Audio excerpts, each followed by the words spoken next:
each and everyone. I'm currently taking a Bachelor of Science in Criminology at Cavite State University and soon to be a registered criminologist. You know what is the most latest problem in our world today? Of course, it is in COVID-19. Since it's a rare problem worldwide, the government of affected country hold the command about enhanced community quarantine or lockdown to stop spreading out the virus. Since the lockdown, police have arrested hundreds of people in the capital of Manila and other parts of the country for violating curfew and social distancing regulations. It is according to Human Rights Watch. Under the emergency measures, mass gathering have been prohibited, travel to and from Luzon suspended, and all non-essential shops ordered to close. Last week, I appeared to show 5 men huddled together in a cage, with a security officer standing close by in the street. Human Rights Watch says the arresting officials sought to justify their action by claiming the men had violated curfew and been verbally abusive. Police and local officials should respect the rights of those they arrest for violating curfew and public health regulations, which can be done, while still allowing the Philippines government to take appropriate measures to combat COVID-19, said Bill Robertson, the Deputy Asia Director of Human Rights Watch.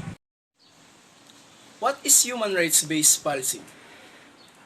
Human rights-based policing, it's a policing that defines individual citizen and various groups or sectors of society as a claim holders whose rights to be respected and protected by the police.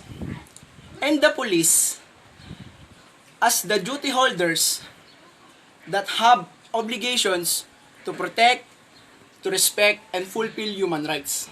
The 3 levels of human rights: respect, protect, and fulfill human rights.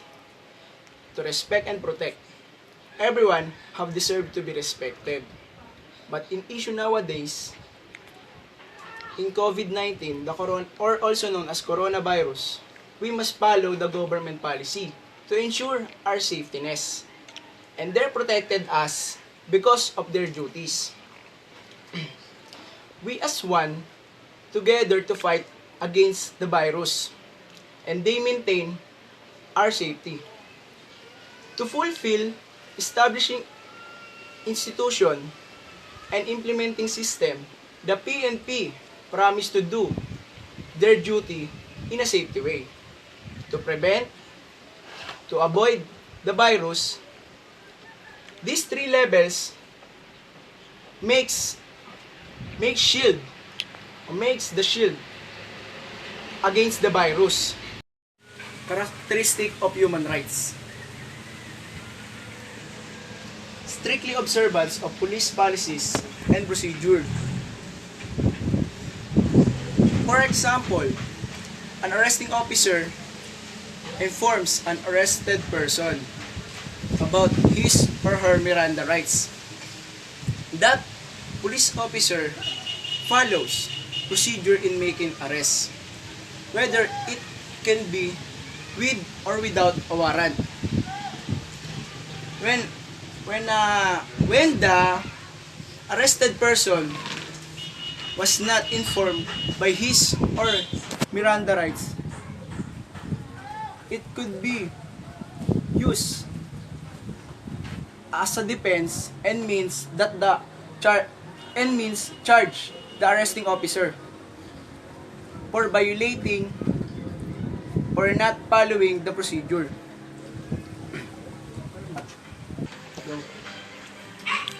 And the arrested person have admits administratively while opening an opportunity for release from detention due to a technicality. Adherence to international human rights standards for law enforcement. In our issue nowadays, coronavirus spreading out. the international law declares lockdown and home quarantine to whole country to prevent spreading of virus. Our President Rodrigo Duterte lock, declares lockdown and home quarantine because because it is from international law.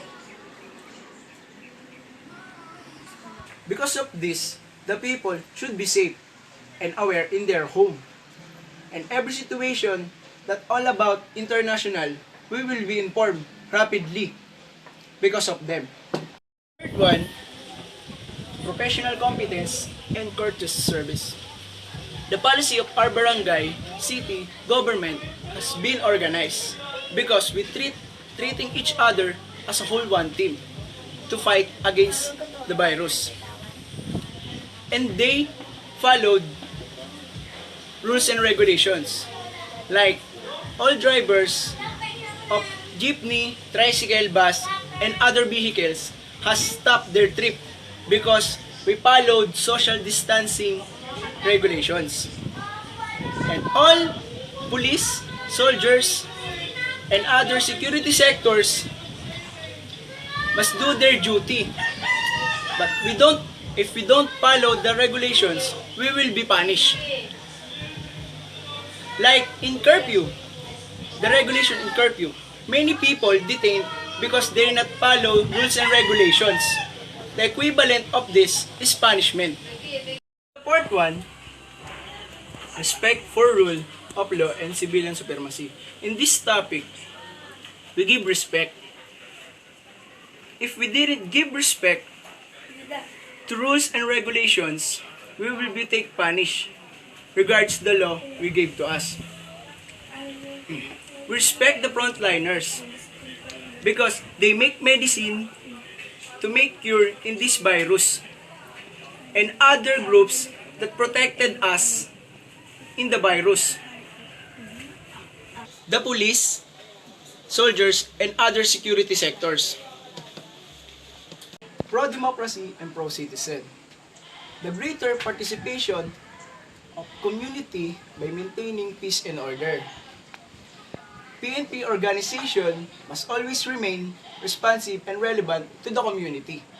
Like when we're facing coronavirus, the participation of AFP, PNP, and DILG, and to all government agencies to ensure our public safety. We must participate to follow their rules to make us safe in our home. And we must pray for the frontliners that are want to be a victim of that virus. Advantage and disadvantage of rights-based policy in the Philippines.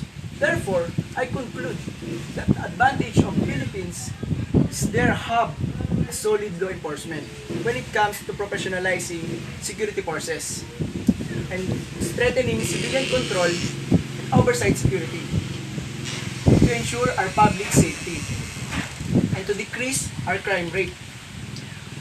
Our police, soldiers, and other security sectors must highly trained and physically fit on their duties. They were brave and intelligence. To respect human rights, preparing for interfering with the enjoyment of people's rights, to protect human rights, to implementing laws that provide equal protection to all persons, and to fulfill establishing institution or implementing system. Disadvantage.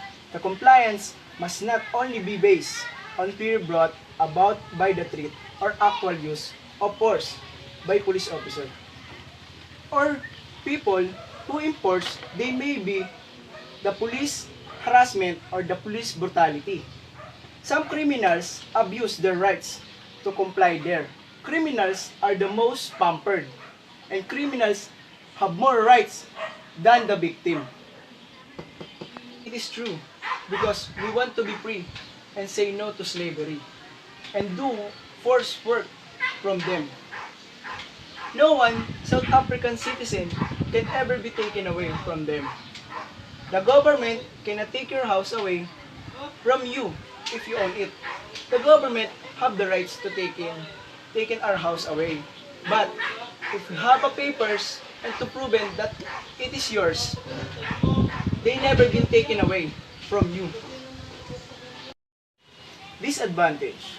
The compliance must not only be based on fear brought about by the threat or actual use of force by police officer or people who enforce they may be the police harassment or the police brutality.